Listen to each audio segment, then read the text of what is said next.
The second Tuesday, we talk about feeling sorry for yourself. Maury is a very compassionate person in everything he does, and he often talks to Mitch about how you need to be more compassionate to people and how the world needs it in general. One of the things he says about the world is there's a shortage of compassion. Do you agree or disagree with that?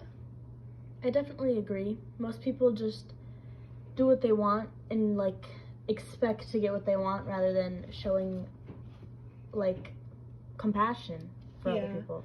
Another thing with the news is, like, we can watch what they're going through, but we might not, like, if I see a TikTok and it's, like, someone, like, a really sad story, I might skip past that. Like, I sometimes do. Yeah, and I feel horrible about it, but I just, like, I'm moving on with my day. Like, maybe that bad of news, like, it's not gonna make me feel better during the day, but I do think, like, in person, like, if I'm talking to you and you're, like, down, I do need to be compassionate You about would feel that. Compassion, yeah. I can relate to that. I mean, I'll feel upset if I see a TikTok, but sometimes I do skip them over them because they are really sad.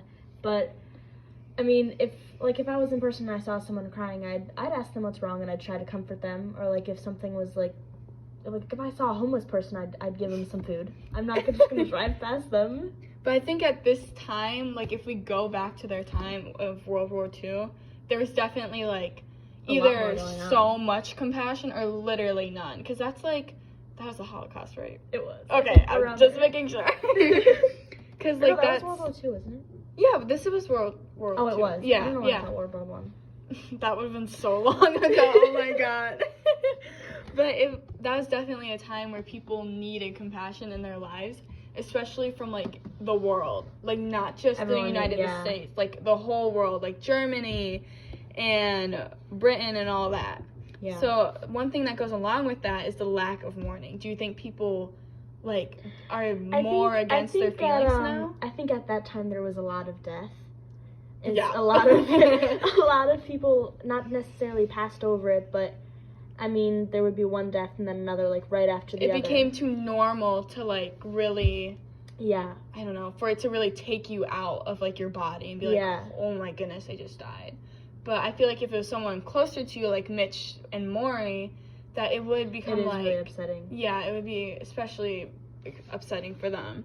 But I think that the world at that time and, like, now to then, I think we are definitely, like, our generation hates when people, like, die because of the wrong reasons. Like, they get very upset, and we are a lot more emotional, and that's not a bad thing. No, like, it's good for us to show each other that we care, and, like, it's good to have a little compassion. Yeah, and it's good to, like, feel lost. Like, it's not the best feeling, like, grief, but it's good to, like, show you that you're human. Able to feel it, Yeah.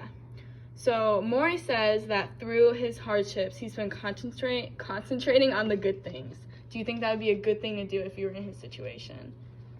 It really depends on the situation, but in his situation, I can see that it is a really good thing to do because it kind of takes you away from what you're feeling for a second. Like, if you're looking forward to doing something, rather than feeling the pain that you're in, you can think about, oh, I'm going to have so much fun this weekend, or, oh, look at what's going on in the world right now. I've never been in a situation of, like, so much pain, but I like to think that I'd be able to separate that from myself. But I also think that that pain would be so overwhelming that I don't know if I could, like, physically do that. Well, sometimes when you're in that much pain, you just need a distraction. I think that's what Maury's using. Especially because he has such, like, a good circle of friends and family, especially with Mitch, like, recently coming back into his life.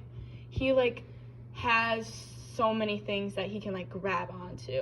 But if something to look forward to every Tuesday. Yeah, every Tuesday, like, that's keeping him going, and I think every Tuesday is, like, a little distraction for him. Mm-hmm.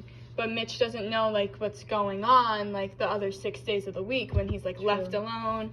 He said that Charlotte, his wife, is still a nurse. Like, Maury won't let her stop working for him. So he's just, like, left alone with his staff. But, like, that's not people you want to be around because they just, like, keep reminding you that, oh, my goodness, I can't go anywhere. They're only there to help you feel better. But I think it's definitely something that people need to do more is, like, concentrate on, like, the good things that are happening and not, like, rather the bad than on things. the negative. Yeah, but also World War II was going on. True. So, but right I can now, see that would be hard, but at least he's trying to find something. At least he's, especially, like, at his age, he's he's so much older than us that I feel like he could reflect on so many good memories, and like he probably picked up so many things from all the things he was doing, like all these good coping mechanisms and all that he would be able to do it. Yeah. But like someone as young as us or younger would definitely not have the skills to do that. No. A lot of people our age kind of focus on the negative. Yeah, especially younger people who grew up during the pandemic and all that. Yeah. That would be rough trying to concentrate on the good things.